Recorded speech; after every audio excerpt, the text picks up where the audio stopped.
Halo teman-teman semua, kami dari kelompok 5 dengan saya Uni atau biasa disebut dengan Umi Jiniarti dengan NIM 201031112.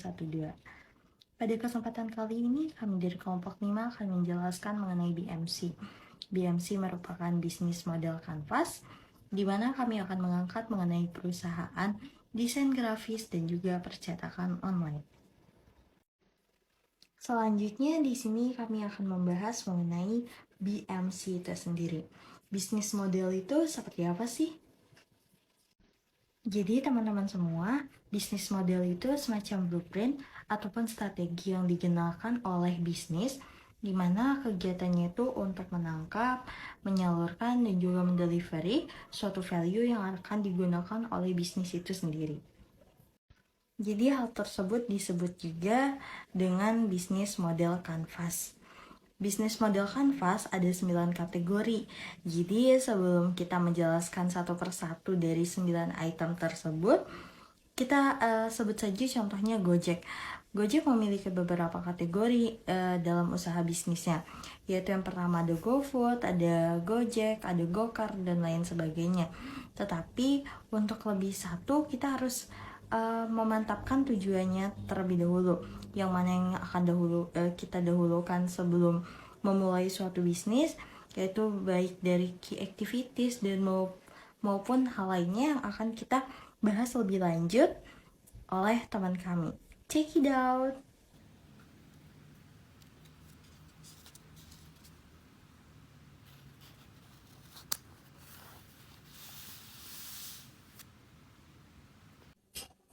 Halo teman-teman, di sini saya akan menjelaskan salah satu elemen dari bisnis model kanvas, yaitu key activities. Sebelum itu, perkenalkan saya Niputu Diahmita Prabawati dengan NIM 2013079. Nah, sebenarnya key activities itu apa sih? Nah, key activities itu berbicara mengenai siapa saja sih yang berperan dalam bisnis kita. Intinya, siapa saja yang bisa kita ajak bekerja sama, seperti supplier, vendor, pemerintah, dan lain sebagainya. Nah, dalam bisnis desain grafis dan percetakan online ini, kita mempunyai 6 partners, yaitu yang pertama ada event planner. Nah, event planner ini bertugas untuk menyusun dan merancang suatu acara sesuai dengan konsep dan tujuan yang telah disepakati. Nah, kenapa sih kita bekerja sama dengan event planner? Karena jika ada seorang customer yang menggunakan jasa kita tuh bisa menyarankan mereka untuk berkonsultasi juga dengan seorang event planner ini, sehingga acara dan desain yang mereka inginkan itu bisa komputer seperti itu. Nah, yang kedua itu ada toko komputer. Karena basis bisnis kita itu online, jadi kita itu perlu maintenance dari komputer kita, ataupun kita nanti ingin membeli hardware, jadi kita tuh bekerja sama dengan toko komputer sehingga nanti kita bisa mendapatkan harga yang compatible seperti itu. Dan next itu ada supplier. Nah, dalam menjalankan bisnis kita pasti memerlukan supplier untuk bahan-bahan yang akan kita gunakan. Jadi kita bekerja sama dengan supplier seperti untuk bahan-bahan kertas, spanduk, tinta, atau cat, itu kita bisa mendapatkan harganya dengan harga yang terjangkau. Next, kita juga bekerja sama dengan agensi iklan dan influencer, di mana tujuannya ini untuk tujuan marketing, sehingga saat mereka menggunakan jasa kita untuk mendesain dan mencetak, kita juga sekaligus bisa mengenalkan bisnis kita pada khalayak umum, seperti itu pemasaran dan untuk branding bisnis kita sendiri. Dan yang terakhir, kita juga bekerja sama dengan jasa logistik seperti JNE, JNT, Si Cepat, dan lainnya. Hal ini dikarenakan basis bisnis kita itu online, jadi pasti ada beberapa customer kita yang dari daerah yang jauh, sehingga untuk pengiriman itu bisa kita lakukan menggunakan jasa logistik sehingga dapat menghemat biaya operasional seperti kurir itu sendiri, dan tidak mungkin ya pekerja kita yang mengirimkannya, apalagi yang overseas gitu, dari antar pulau. Jadi kita menggunakan jasa logistik untuk membantu kita dalam proses bisnis kita ini. Dan itu saja untuk bagian key activities, dan untuk elemen-elemen lainnya akan dijelaskan oleh teman saya. Bye bye.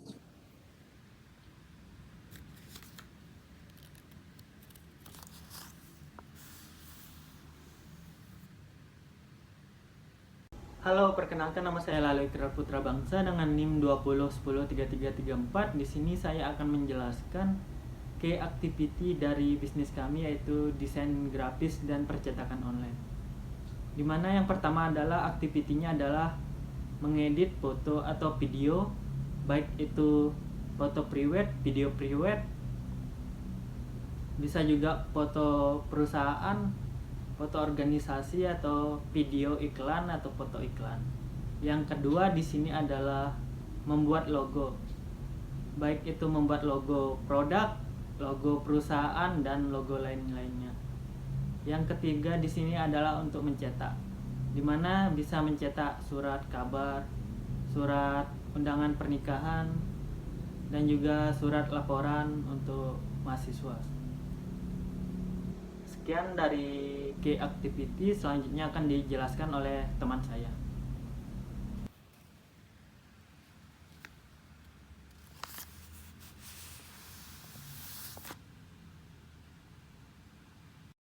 Baik, terima kasih atas waktu dan kesempatan yang telah diberikan kepada saya. Pertama-tama saya akan memperkenalkan diri terlebih dahulu. Nama Yesinta Apolonia Nelti dengan NIM 2010-1201.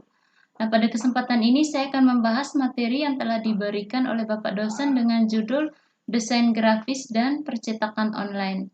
Nah, pada kesempatan ini saya akan membahas tentang key resolvers. Nah, key resolvers adalah salah satu elemen dalam suatu model kanvas yang merupakan sumber daya suatu bisnis. Nah, seperti yang kita ketahui, sumber daya dalam suatu bisnis sangatlah penting dalam pertumbuhannya dan kelangsungan bisnis. Nah, dengan pengelolaan sumber daya bisnis akan berjalan dengan maksimal dan efektif. Nah, berikut adalah bagian dari key resolvers dalam desain grafis dan percetakan online. Nah, yang pertama adalah website. Nah, di mana website yang dimaksud di sini adalah untuk mempermudahkan klien dan pembisnis. Nah, yang kedua adalah laptop atau komputer. Nah, laptop atau komputer di sini adalah sangatlah penting, di mana dengan laptop dan komputer akan mempermudahkan pembisnis untuk bekerja. Nah, yang ketiga adalah data koneksi. Nah, data koneksi juga di sini adalah peran penting, karena di sini adalah yang kita lakukan yaitu tentang percetakan online, di mana data koneksi itu adalah sangatlah penting untuk menghubungkan antara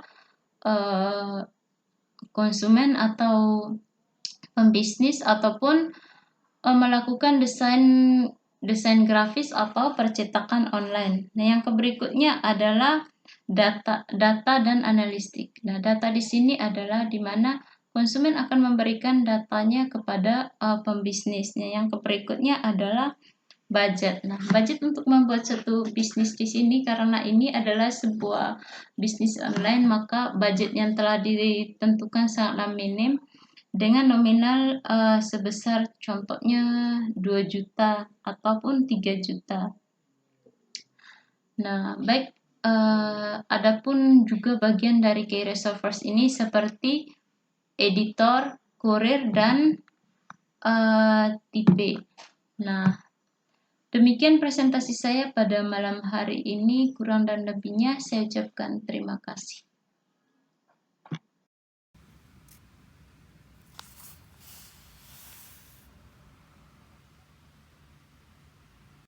Baik teman-teman, perkenalkan nama lengkap saya Bendikta Dinda dengan NIM 2010-3357. Dan di sini saya akan menjelaskan mengenai value proposition. Jadi dalam mengembangkan sebuah startup, ada beragam faktor yang harus diperhatikan, dan salah satunya adalah value proposition yang merupakan elemen penting yang perlu diperhatikan oleh setiap perusahaan jika ingin produk atau layanan dari para perusahaan itu dipilih oleh pelanggan. Dan pengertian daripada value proposition itu sendiri adalah sebuah nilai yang dijanjikan oleh perusahaan agar produk atau layanan dari perusahaan itu sendiri bisa diterima oleh pasar dan konsumen. Dan pada intinya adalah value proposition itu membuat produk atau layanan sebuah perusahaan yang berbeda dengan kompetitor lainnya. Jadi di sini ada beberapa nilai yang dijanjikan oleh perusahaan, di antaranya itu jasa edit cepat. Nah, di mana perusahaan menjanjikan untuk melakukan jasa edit cepat. Contohnya, apabila ada customer atau pelanggan itu melakukan pemesanan atau order, sehingga perusahaan itu juga mengoptimalkan pemesanannya itu jadi di hari yang sama. Misalnya kalau ada customer ataupun pelanggan pesan hari ini, sehingga kita melakukan proses pengerjaannya itu di hari ini juga dengan cepat dan tanpa mengurangi kualitasnya. Yang kedua itu layanan delivery cepat antar. Nah, di sini perusahaan juga mengadakan layanan delivery cepat antar supaya menjaga kelangsungan hubungan yang baik antara si customer atau pelanggan dengan perusahaannya. Yang ketiga itu pembayaran mudah melalui e-wallet ataupun COD. Nah, dengan adanya pembayaran mudah melalui e-wallet ataupun COD ini sehingga memudahkan customer atau pelanggan untuk melakukan transaksi. Dan yang keempat itu harga terjangkau. Harga terjangkau itu dengan adanya harga terjangkau dari perusahaan sehingga semua kalangan bisa membeli produk di perusahaan itu. Dan yang kelima itu biaya garansi kerusakan saat pengiriman. Nah, dengan adanya biaya garansi kerusakan saat pengiriman, sehingga apabila ada terjadi hal-hal yang tidak diinginkan, misalnya kerusakan transportasi pada saat pengiriman, sehingga masalah tersebut bisa diatasi karena sebelumnya perusahaan sudah mengadakan biaya garansi kerusakan saat pengiriman. Dan yang keenam itu pilih desain dan custom design, sehingga di sini perusahaan juga mengadakan yaitu gratis 1 desain setelah pesanan kelima. Jadi di sini perusahaan itu mengadakan atau membuat atau memberi gratis 1 desain kepada customer atau pelanggan layan.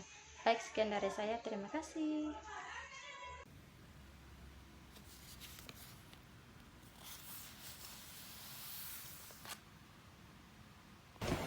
Nama saya Galif Lutfi, NIM 20101257 yang menjelaskan tentang customer relationship. Dalam bisnis model Canva, guna dari customer relationship itu sendiri adalah untuk mengikat pelanggan yang biasanya hanya 1 kali beli menjadi pelanggan tetap, di mana dia akan melakukan repeat order. Di sini perusahaan perlu menggunakan ide bisnis, yaitu contohnya adalah promosi, menggunakan membership, dan juga promo diskon, sehingga pelanggan akan terus-menerus belanja kepada suatu perusahaan tersebut.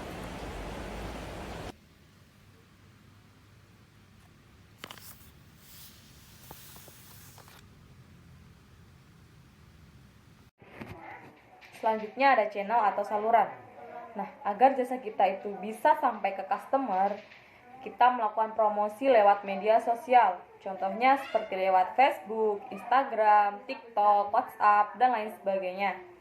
Nah, dan juga agar calon customer ini bisa melihat contoh desain yang kita buat, kita menyediakan brosur dan ADS sponsor untuk diupload ke media sosial kita. Nah, sekarang kan kebanyakan pelanggan atau customer lain melihat kualitas produk itu lewat ulasan atau review dari customer lainnya. Oleh karena itu, kita menggunakan jasa influencer dan juga kita sangat membutuhkan review dari pelanggan atau customer lainnya. Karena review dari pelanggan itu sangatlah penting untuk membuka peluang customer baru untuk kita.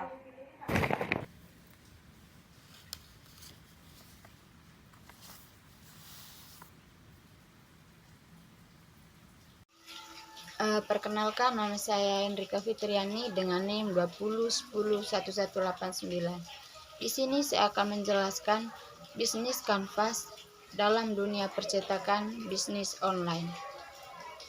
Yang pertama saya akan menjelaskan tentang customer segment. Customer segment merupakan sebuah komponen dalam bisnis yang berkaitan langsung dengan pelanggan. Terus, tujuan diadakan customer ini untuk membuat metode pemasaran lebih tertarget dan tepat sasaran. Di dalam customer segment ada beberapa poin penting seperti milenial. Di era milenial seperti sekarang, percetakan dapat dilakukan secara bebas, baik dalam satuan maupun ribuan.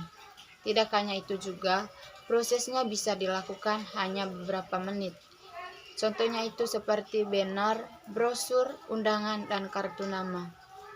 Terus, UMKM. Pemberdayaan UMKM pada bisnis percetakan perlu dikembangkan secara cepat, tepat, dan berkesinambungan dalam rangka mengimplementasikan ASEAN Economic Community atau biasa disebut dengan AEC atau Masyarakat Ekonomi ASEAN. UMKM pada bisnis percetakan seiring dengan perkembangan teknologi yang sekarang belum tentu dapat bertahan dari gelombang globalisasi, terutama setelah era MIA berjalan karena tekanan persaingan industri yang sangat ketat. Globalisasi MIA yang dapat merontakkan fondasi UMKM dengan sangat cepat karena psikolog pasar masyarakat Indonesia masih lebih senang terhadap produk impor yang memiliki kualitas dan harga yang kompetitif. Terus, remaja maupun mahasiswa. Dengan adanya kesempatan dan peluang yang baik dan didorong pula dengan keahlian, maka apa salahnya kita sebagai mahasiswa mencoba berkarir di dunia percetakan. Contohnya itu di dunia cetak berbagai foto berwarna, cetak undangan, sertifikat, jasa pemotretan, dan jasa editing desain foto. Itu saja presentasi dari saya. Terima kasih.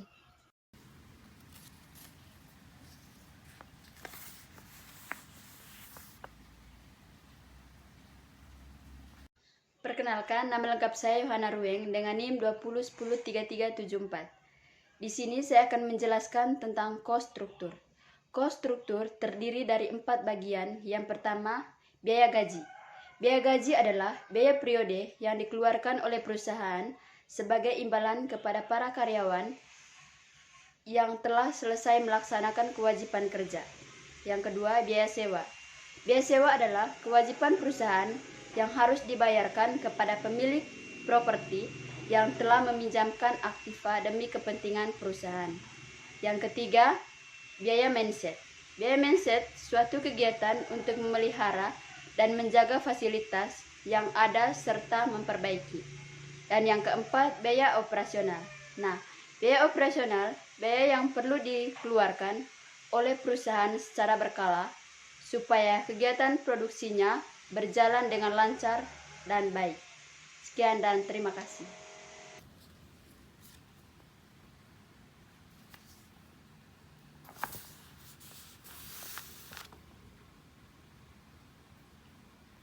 Halo teman-teman semua, perkenalkan nama saya Gede Raka Munata, bisa dipanggil Raka. NIM saya 211011202. Di sini saya menjelaskan mengenai revenue stream. Revenue stream adalah pendapatan bisnis yang didapat dari penjualan produk atau jasa.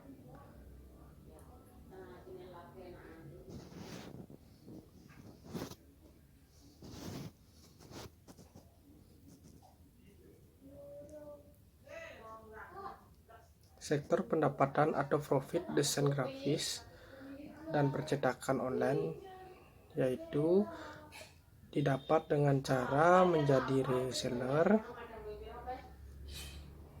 layanan berlangganan, lisensi, penjualan produk, dan layanan konsultasi. Sekian dari pembahasan mengenai revenue stream. Terima kasih.